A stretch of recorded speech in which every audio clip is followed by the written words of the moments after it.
I think it accomplished a great deal, but it's not over because there's still nuclear material, enriched uranium that has to be taken out of Iran. Avec cette déclaration, Benjamin Netanyahou remet le dossier nucléaire iranien au premier plan de la crise régionale. Mais quels sont les scénarios possibles pour régler définitivement la question de l'uranium iranien enrichi? Commençons par l'état des lieux. Selon les dernières données de l'AIEA, l'Iran possédait mi-2025 environ 441 kg d'uranium enrichi à 60%, un niveau très proche des 90% nécessaires pour fabriquer une arme nucléaire. Ce stock était réparti entre 3 sites clés, notamment Fordo, Natanz et Ispahan. Mais depuis les frappes israélo-américaines et la guerre des 12 jours, personne ne sait exactement où se trouve aujourd'hui cet uranium. Et c'est précisément ce qui inquiète Israël. Alors quels sont les scénarios?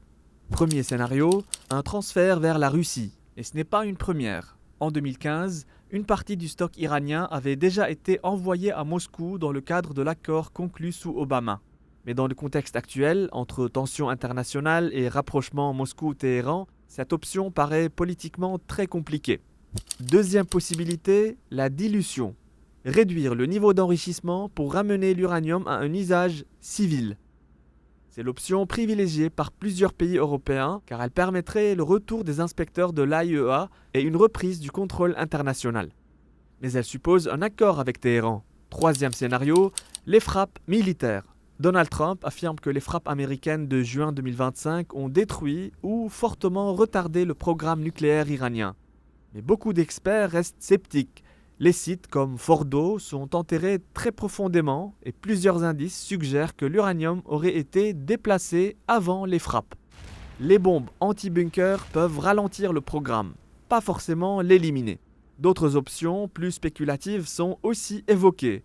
Des armes à impulsion électromagnétique capables de neutraliser les centrifugeuses ou encore une opération commando pour saisir ou détruire l'uranium sur place. Des scénarios spéculataires mais probablement peu réalistes.